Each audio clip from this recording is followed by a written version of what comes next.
Welcome to another Epic Ethics story, part of the Daniel's Fun Ethics Initiative Elementary School program. As you listen to the story, consider the 4 awesome questions, inspired by the Rotary 4-way test. Is it true? Is it fair? Will it build friendships and community? Will it be helpful to those involved? Stay with us after the story for some thought-provoking discussion questions. And now, The Queen Bee. Story from the Brothers Grimm. 2 kings' sons went out in search of adventures and fell into a wild, disorderly way of living, so that they never came home again. The youngest, who was called Simpleton, set out to seek his brothers. But when at length he found them, they mocked him for thinking that he, with his simplicity, could get through the world, when they too could not make their way, and yet were so much cleverer. They all 3 traveled together, and came to an anthill. The 2 elder wanted to destroy it, to see the little ants creeping about in their terror, and carrying their eggs away. But Simpleton said, "Leave the creatures in peace. I will not allow you to disturb them." Then they went onwards and came to a lake on which a great number of ducks were swimming. The 2 brothers wanted to catch a couple and roast them, but Simpleton would not permit it, and said, "Leave the creatures in peace. I will not suffer you to kill them." At length they came to a bee's nest, in which there was so much honey that it ran out of the trunk of the tree where it was. The 2 wanted to make a fire beneath the tree and suffocate the bees in order to take away the honey. But Simpleton again stopped them and said, "Leave the creatures in peace. I will not allow you to burn them." At length the 3 brothers arrived at a castle, where stone horses were standing in the stables, and no human being was to be seen. And they went through all the halls until, quite at the end, they came to a door in which there were 3 locks. In the middle of the door, however, there was a little pane through which they could see into the room. There they saw a little gray man, who was sitting at a table. They called to him once, twice, but he did not hear. At last they called to him for the 3rd time, when he got up, opened the locks, and came out. He said nothing, however, but conducted them to a handsomely spread table, and when they had eaten and drunk, he took each of them to a bedroom.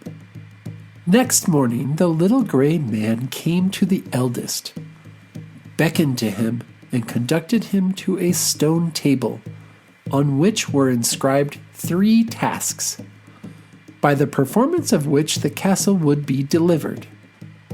The first was that in the forest, beneath the moss, lay the princess's pearls, 1,000 in number, which must be picked up, and if by sunset 1 single pearl was wanting, he who had looked for them would be turned to stone. The eldest went thither, and sought the whole day, but when it came to an end, he had only found 100, and what was written on the table came to pass, and he was changed into stone. Next day, the 2nd brother undertook the adventure. It did not, however, fare much better with him than with the eldest. He did not find more than 200 pearls, and was changed into stone. At last the turn came to Simpleton also, who sought in the moss. It was, however, so hard to find the pearls, and he got on so slowly, that he seated himself on a stone and wept.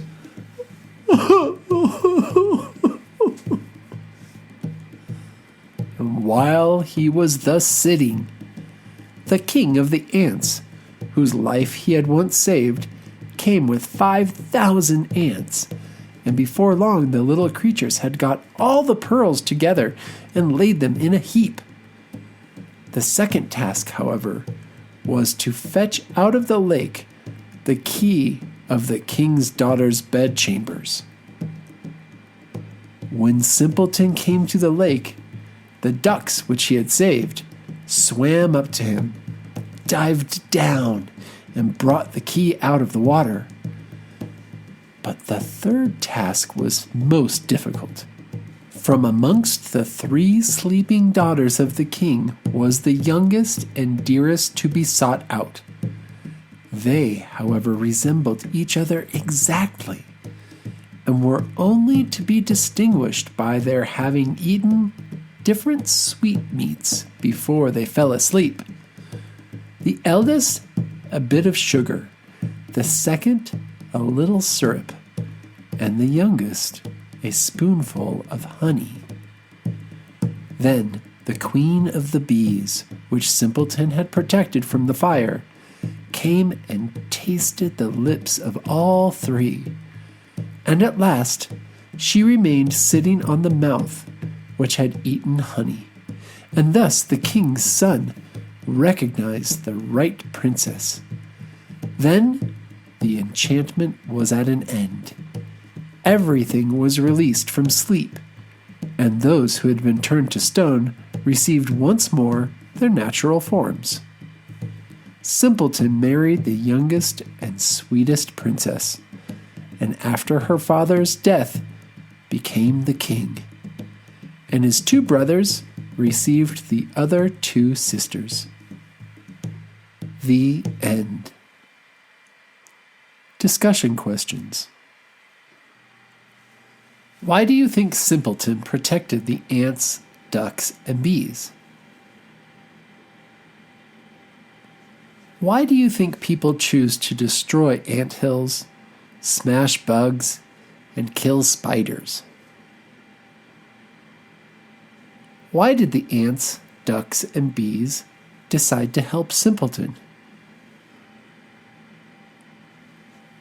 Sometimes the people around us are from different cultures. They might have different foods, different holidays, and even speak different languages. How do you feel when you meet someone who does not speak your language? Is there any food you think is strange, but you have never tried it?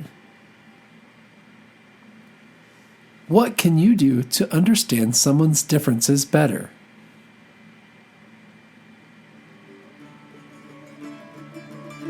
This has been an Epic Ethics recording, generously sponsored by the Daniels Fund Ethics Initiative. We'd also like to thank Colorado Rotary District 5450 for your service above self and support of peaceful schools. For more information about the Epic Ethics program, or to bring this program to your elementary school, contact us at www.epicethics.org.